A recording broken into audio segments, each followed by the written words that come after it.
Hey everyone, once again welcome back to this channel learn mathematics. और आज के इस वीडियो में अगेन हम जो बात करने वाले हैं वो होगा linear equation in one variable chapter class 8 का chapter number 2 exercise 2.4 and this is going to be your part 4। यानी कि जो नया है वो मैं डिस्कस कर लेती हूँ, बाकी तो आपको पता ही है कि ये चैप्टर के बीच हमारा चल रहा है और एक्सरसाइज 2.4 चल रहा है, but this is part 4 and यहाँ पे हम डिस्कस करने वाले हैं क्वेश्चन नंबर 7 एंड 8।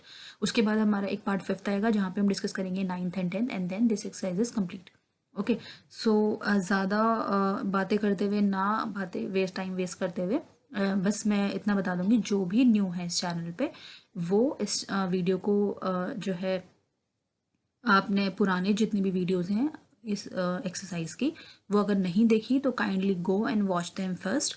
एंड अगर आपको नहीं प्रॉब्लम है ढूंढने में तो I will provide the link in the description box. उसके अलावा linear equation in one variable chapter का पूरा कंप्लीट वीडियो भी ऑलरेडी अपलोडेड है। So question number 7, Hassan buys two kind of cloth material for school uniforms. Shirt material that cost him rupees 50 per meter and trouser material that cost him 90 rupee per meter. For every 3 meter of the shirt material, he buys 2 meter of the trouser material. He sells the material at 12% and 10% profit respectively. His total sale is 36,600. How much trouser material did he buy? Okay, so सबसे पहले जैसे कि मैं हमेशा बोलती हूँ कि जो भी आपको क्वेश्चन दिया हुआ है उसको समझिए, उसके बाद इक्वेशन क्रिएट करिए एंड देन सॉल्व इट। जितने भी लीनियर इक्वेशन वाले क्वेश्चन हैं उनके 3 स्टेप्स आप ध्यान में रख लीजिए। मान लीजिए क्वेश्चन को अंडरस्टैंड करिए, देन इक्वेशन बनाइए and then solve the equation, and last find the value of the variable which you have taken in the initial time at the initial time. Okay, so these are the some little bit steps जिनसे आप अपने question को easily solve कर सकते हैं। सो सबसे पहले मैं आपको क्वेश्चन एक्सप्लेन कर देती हूँ। यहाँ पे हसन ने क्या किया कि 2 तरीके के कपड़े खरीदे अपने स्कूल जो है वो यूनिफॉर्म बनाने के लिए। उसने अब स्कूल यूनिफॉर्म में क्या होता है 2 तरह का, यानी कि एक शर्ट का कपड़ा अलग होगा, ट्राउजर का कपड़ा अलग होगा। तो शर्ट का मटेरियल खरीदा 50 रुपये पर मीटर के हिसाब से एंड ट्राउजर का मटेरियल खरीदा 90 रुपीज़ पर मीटर, 90 रुपये पर मीटर के अकॉर्डिंग से। ठीक है, अब कह रहे हैं हर 3 मीटर में for every 3 meter of the shirt material he buys 2 meter for the, यानी कि शर्ट के लिए उसने 3 मीटर खरीदा एंड ट्राउजर के लिए 2 मीटर खरीदा। ठीक है, 3 मीटर शर्ट के लिए, 2 मीटर ट्राउजर के लिए ही। अब उसने क्या क्या खरीदा, ठीक है, अब उसने बेचा। उसने क्या किया 12% और 10% प्रॉफिट में उनको बेच भी दिया, यानी कि उसने कहीं थोक से खरीदा होगा, उसके बाद उसने जो है कस्टमर्स को अपना सेल कर दिया। ठीक है, और क्या किया शर्ट को 12% के उसमें दिया उसने इंटरेस्ट में। इसको भी मैं देखिए कोई जैसे ये अब इसको मैं आपको कभी भी इस तरह की 2 चीज़ें दी रहती तो कंफ्यूज मत होइए। यहाँ पे देखिए इसको देखने का क्या तरीका होता है। अब हमें पता है यहाँ से सबसे पहले किस चीज़ की बात करी, शर्ट मटेरियल और फिर ट्राउजर मटेरियल की। ठीक है, यानी कि 12% जो पहला वाला नंबर जो दिया हुआ है वो शर्ट मटेरियल का परसेंटेज होगा और जो 10% दिया हुआ है वो ट्राउजर मटेरियल का होगा। ठीक है, सो ये तरीका है। कई बार बच्चे इसमें भी गलती कर देते हैं, लाइक शर्ट का 10 ले लेंगे, उसका 12 ले लेंगे, जो कुछ भी है। ठीक है, value should be always correct. तो इसको देखने का ये तरीका, जो पहले चीज़ की जिस बारे में बात करी हो और तो जो भी पहला नंबर होगा वो उसको डिनोट कर रहा होगा और सेकंड वाला नंबर जो होगा वो सेकंड वाली वैल्यू को डिनोट कर रहा होगा। This is just a small tip. Okay, so इस प्रॉफिट में उसने बेच दिया आगे। अब उसने टोटल सेल जो करी वो 36,600 की खरीदी, 36,600 रुपये की उसने टोटल सेल करी उन कपड़ों को बेच के। Now how much trouser material did he buy. आपसे कोई शर्ट का नहीं पूछा जा रहा, आपसे सिर्फ इतना पूछा जा रहा है कि ट्राउजर मटेरियल जो उसने खरीदा हसन ने वो कितना खरीदा, मटेरियल की बात हो रही है। तो मुझे यहाँ पे बेसिकली मटेरियल का प्राइस निकालना है। क्वेश्चन आप समझ में आ गया। अब हम चलते हैं इसके सॉल्यूशन की तरफ।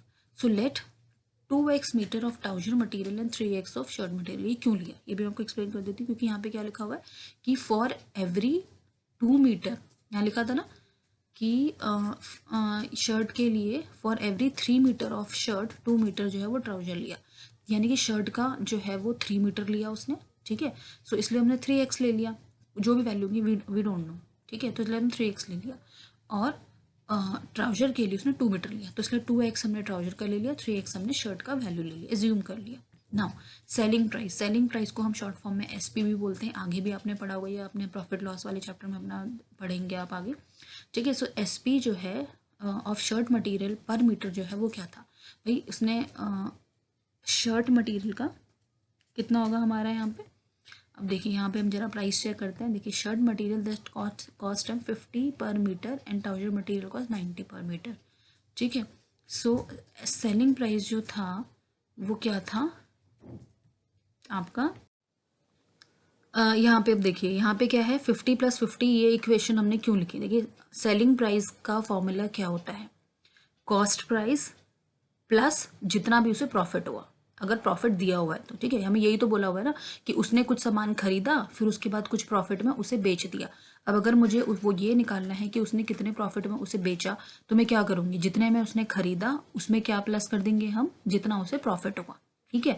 तो वही हमने यहाँ पे किया, जितने में हमने खरीदा, यानी कि शर्ट जो हमने 50 रुपीज़ में खरीदी थी तो 50 रुपीज़ में खरीदी, और अब हम इसका 12% प्रॉफिट में बेची ना, तो इसलिए 12% निकालेंगे। तो इसलिए 12/100 इंटू 50 का ही तो निकालेंगे 12%, और इन सबको सॉल्व करके हमारा आया 56, ठीक है।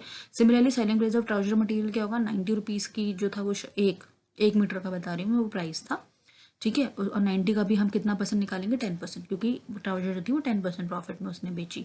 तो 10/100 इंटू 90 करा हमने, और इन सबको सॉल्व किया हमने तो 99 है, यानी कि मेरा सेलिंग प्राइस शर्ट का जो है 56 और ये 99। तो सेलिंग प्राइस तो निकल गया कि शर्ट उसने जो है वो खरीदी, देखिए अब कितने में थी, 50 में रुपये में खरीदी थी, 1 मीटर की बात हो रही है यहाँ पे, और बेचा कितने में उसने 56 में। सिमिलरली ट्राउजर जो है उसने 90 में खरीदी, बेचा उसने कितना 99 मीटर में। अब टोटल अमाउंट जो था वो सेल का वो कितना था 36,600, तो ये हमने यहाँ पे लिख दिया। अब ये जो है मैं इसको इक्वेट करना चाहती हूँ, बट मैं टोटल अमाउंट ऑफ सेल ये कैसे निकलेगा, 36 को तो हमने एज इट इज़ 36 लिख दिया, लेकिन टोटल अमाउंट कैसे निकलेगा, जितना एक का प्राइस निकला है उसे टोटल मटेरियल के साथ मल्टीप्लाई कर देंगे। तो एक का प्राइस कितना निकला था शर्ट वाले केस में 56, टोटल कितना था शर्ट का 3x, ठीक है। तो इसलिए 56 इंटू 3x कर दिया। अब ये तो कितना हुआ शर्ट का, अब इसके साथ में ट्राउजर भी प्लस करेंगे, तो इसलिए प्लस किया हमने, और ट्राउजर का कितना था 99, और मटेरियल कितना था 2x, तो इसलिए 2x इंटू 99, और इन दोनों को हम जब ये प्लस करेंगे तो हमारा किसके इक्वल होना चाहिए 36,600। आई होप कि आपको समझ में आ रहा होगा कि ये जो है वो ये अमाउंट दिया हुआ है कि कितना उसका टोटल पैसा मिला। तो टोटल पैसा कैसे निकलेगा, ये जो हमारा निकला ये 1 मीटर का निकला है, टोटल जितना भी कपड़ा था उसका निकालने के लिए क्या करेंगे, एक को मल्टीप्लाई कर देंगे ना टोटल कपड़े के साथ में, और टोटल कपड़े की वैल्यू हमने यहाँ से ली थी 2x + 3x, तो इसलिए हमने वही किया है, ट्राउजर को ट्राउजर के अमाउंट के साथ मल्टीप्लाई कर दिया और शर्ट को शर्ट के अमाउंट के साथ, और फिर दोनों को ऐड कर दिया और वो इसके इक्वल हो गया, ठीक है। अब बस हमें सिंपल x की वैल्यू निकालनी है, ठीक है। सो 99 इंटू 2x 198x हो गया, उसके बाद 3x इंटू 56 हो गया 168x, which is equal to 36,600। दोनों को ऐड करेंगे 366x is equal to, again हमने एज इट इज़ कॉपी कर लिया, उसके बाद x की वैल्यू क्या होगी 36,600 अपॉन 366, दोनों को डिवाइड करेंगे तो x इक्वल है 100, यानी कि x की वैल्यू निकली अभी 100। अब हमें इसको पूछा गया था कि उसने ट्राउजर का मटेरियल जो था वो कितना खरीदा, ठीक है। सो ट्राउजर की वैल्यू हमारी क्या थी 2x, तो मुझे यहाँ सिर्फ 2x की वैल्यू निकालनी है, 3x की नहीं निकालनी। अगर वो पूछता है यहाँ पे क्वेश्चन, मान लीजिए कई बार चेंज भी हो जाता है, how much shirt and trouser material did he buy, अगर इस तरीके से लिखा होता तो हम क्या करते 3x की भी वैल्यू निकाल देते, बट यहाँ पे सिर्फ ट्राउजर की बात हुई है तो ट्राउजर में क्या करेंगे हम 2x की वैल्यू निकालेंगे। So total trouser material he bought कितना हो 2x, और x की वैल्यू कितनी है 100, तो 2 into 100 is equal to 200 metre, यानी कि टोटल कपड़ा जो उसने ट्राउजर के लिए खरीदा वो था 200 मीटर। सो बस वही चीज़ है कि थोड़ा सा आपको माइंड यूज़ करना है, आराम से शांति से करिए तो क्वेश्चन कभी भी कोई गलत नहीं होगा। I hope this question is clear to all. Let's move on to next question. Question number 8. Half of a herd of a deer are grazing in the field and 3/4 of the remaining are playing nearby. The rest 9 are drinking water from the pond. Find the number of deer in the herd. ठीक है, half of the herd of a deer, या herd मतलब क्या होता है, जैसे dear एक साथ जितना भी उनका झुंड जो होगा ना वो, तो उसमें क्या है वो खेत में जो है वटेवर जो जगह फील्ड जो है वहाँ पे वो घास जो है चरने के लिए गए, हाफ, ठीक है। 3/4 ऑफ द रिमेनिंग, अब हाफ में से अब देखिए 3/4 जो बच गए, कितना बचा, आधा बचा ना, आधा तो आपका घास चल रहा है, उसके बाद बचा आधा। अब आधे का 3/4 जो है वो वहीं पे आसपास खेल रहे हैं। उसके बाद कह रहा है जो बच गए 9, उसके बाद अब इसने क्या किया, हाफ 1/4 इसमें नहीं दिया, इसने वैल्यूज में दे दिया, रेस्ट 9 जो है वो पानी पी रहे हैं तालाब से। आपको निकालने हैं find the number of dear in the heard, यानी कि टोटल झुंड में कितने डियर्स थे, कितने हिरन थे। तो सबसे पहले तो भैया हम ऐसे ही करेंगे कि जो टोटल नंबर जो हमें निकालना हो तो उसका हम एक्स एज्यूम कर लेंगे, ठीक है। So let the total number of deer is equal to x, ठीक है। Deer grazing in the field is equal to x upon 2, ठीक है। यही लिखा है उसमें कि फील्ड, अब हम क्या अलग अलग लिखेंगे। टोटल एक्स थे तो इसका मतलब उसके हाफ जो थे वो टोटल के हाफ ही तो थे ना, तो हाफ जो है वो ग्रेज कर रहे हैं।